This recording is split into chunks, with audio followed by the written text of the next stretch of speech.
Hello, my monstrosities. Hello once again. Today I bring to you something interesting that you can do.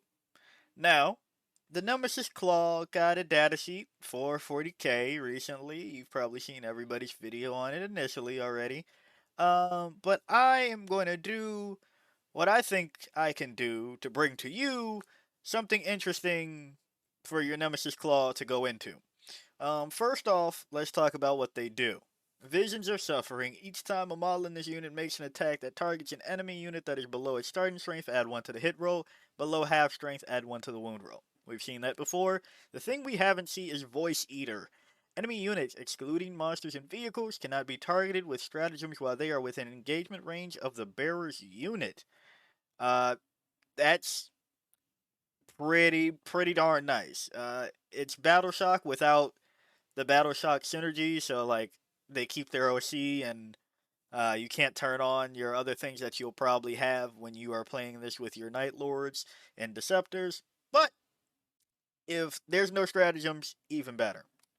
What can the Nemesis Claw attach to? Anything that can attach to Legionnaires and isn't an epic hero. So that makes the door wide open for these motherfuckers. Uh, their weapon profile fairly all right from what I want out of infantry. That is T4, 3 up save, 2 wounds a pop. Right.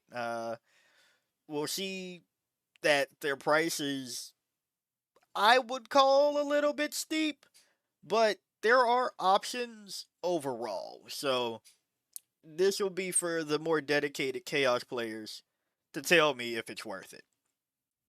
But first, let's look at what Legionnaires can be attached to. You got Chaos Lord, Dark Apostle, Epic Hero don't care, Epic Hero don't care, Master of Executions, Master of Possession, Sorcerer, Warpsmith, uh, Epic Hero don't care. Okay, so yeah, for 20 points more, you can get the Nemesis Claw, and there might be reasons for that. Now, naturally, you'll probably want to take your Nemesis Claw and Dread Talons, which is the Night Lord's detachment, Battle Shock everything, touch things with the Nemesis Claw, make it so that there's almost no stratagems being used, throw a Cypher in there, and if they do try to use a stratagem, it costs more, right? You can make it an complete nightmare for somebody. I've said you could probably put a Knight Abominant in it just for fun, maybe a Skull Cannon. Who knows, right? Things like that. You could just double down on your opponent not having a fun time or using pretty much any of their codex except for the detachment. And depending on the detachment, that might not be great. And you can also like really screw over some armies, but that's more of a uh, overview of what Dread Talons has the potential to do. So, moving on from there, let's talk about probably the two most common ones that will attach to the Nemesis Claw as it stands.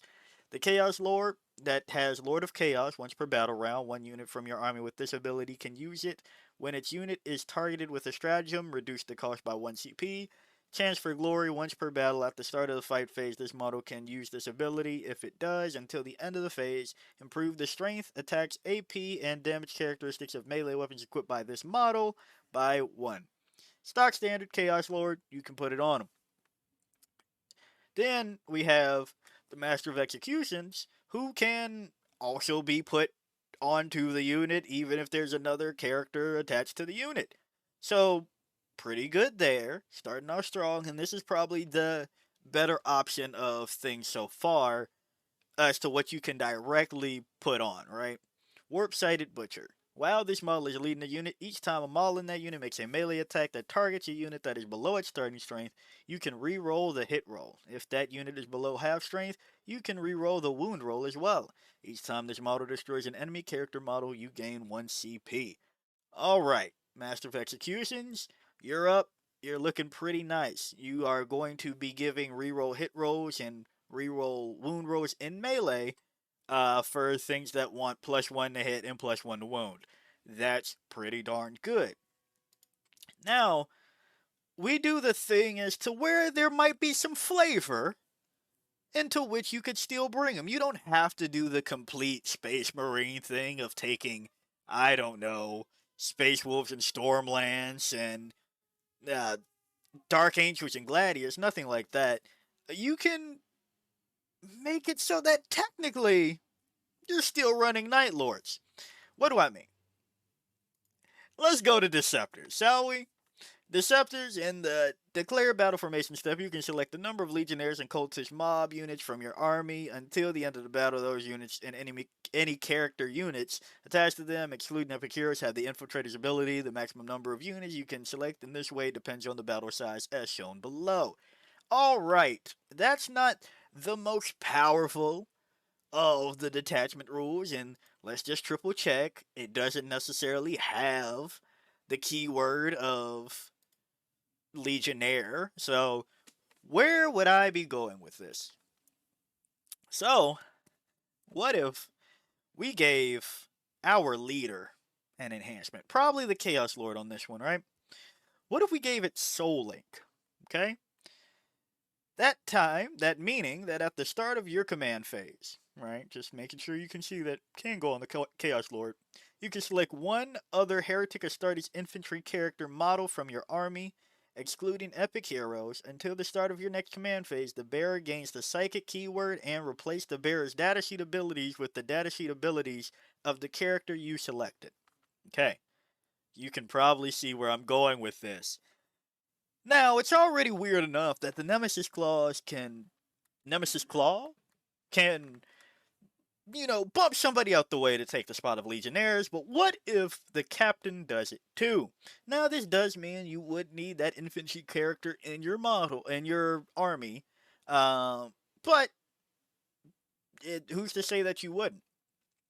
So, what about maybe a Chaos Lord with Jump Pack that can only attach to Raptors, but if you use Soul Link to copy the Chaos Lord with Jump Pack, you still get the -1 CP shenanigan, but you also get Cruel Hunter. While this model is leading the unit, each time that unit piles in or consolidates, each model in that unit can move up to 6 inches instead of 3 inches. Alright, well, I want to touch things with the Nemesis Claw, so if I can pile in or consolidate 6 inches, that's pretty darn good. Going on to another situation, what if a sorcerer in Terminator armor? That way I can reroll advance and charge rolls for my unit. And also, at the start of your shooting phase, one psyker with this ability can use it. If it does, select one enemy unit within 12 inches of and visible to that psyker and roll 1d6. On a 1, that psyker's unit suffers d3 mortal wounds. On a 2 up, until the start of your next movement phase, each time an attack targets that enemy unit, improve the AP characteristic of that attack by 1. So, yeah, +1 AP, +1 to hit, +1 to wound. Alright, we're looking pretty alright so far. And here's another one that just might be a little bit worth it. The Dark Commune. You're probably bringing it for some accursed cultists anyway. While this model is leading a unit and contains a cult demagogue model, right? Models in that unit have a 5-up invulnerable save. So, you could give them a 5-up invul. Cool. And once per battle, in your command phase, if this unit contains a cult demagogue model, it can use this ability.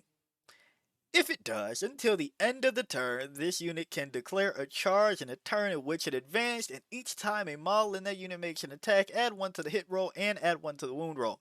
Now, you say, but I'm already getting +1 to hit, +1 to wound. If we are going for this option, I have this in the mind that you are ripping that advance and charge immediately in the best way you can, before the unit you're going into probably has below half strength, that is, right? Before that kicks in, you might be below starting strength to get the +1 to hit, but you might not be +1 to wound already. So, there's that. And then why else would I possibly want to be in Deceptors? So, pick them off. Your shooting phase. One Heretic Astartes unit from your army that has not been selected to shoot this phase until the end of the phase. Each time a model in your unit makes an attack that targets a unit that is below its starting strength, you can reroll the hit. If that target is below half strength, you can reroll the wound. That's for the shooting phase. Alright? But the Master of Executions is for the fight phase, for melee attacks. That means you have a way to give your unit reroll hits and wounds, possibly, with that +1 to hit and wound in whatever phase to the Nemesis Claw in your shooting and your fight phase if you go with this option. You also have access to From All Sides. Start of your charge phase. One Heretic Astartes unit from your army. Until the end of the phase, add 1 to charge rolls made for your unit for each other Heretic Astartes unit from your army that has made a charge move this phase, to a maximum of +3. So you could get +3 to charge on the turn that you get maybe a reroll advance and charge. Or, I'm sorry, reroll advances and charge rolls. Or advance and charge using the Dark Commune on things that want to be in combat. So that's another reason that you might want to do it. You also have a fact that you can do a reactive move, so you could just put these in the way of shit.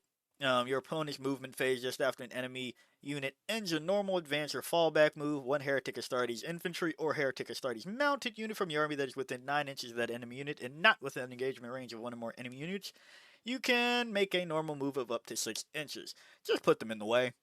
Just, block them wherever. If somebody now has to go into a... I will say, that's, here nor there, 200-point unit, but they can't use stratagems. It might be a little bit annoying for them. So, and especially if you use scrambled coordinates on top of that so that people can't shut up outside of 12, so they're damn near always going to get charged by this unit and then get, just fucked over. You can do that. I think there's some shenanigans afoot. I believe that you might be able to have some fun with the Nemesis Claw and Deceptor. So, that's me throwing my hat in the ring as to where the new unit might be able to be. No other people that are more adept at playing Chaos Space Marines than I will probably have more competitive options, probably. But at first glance and a day or two in, I think this one has legs. So yeah, if you like the video, like it. Got a comment from me, comment. And until next time, peace out, my monstrosities.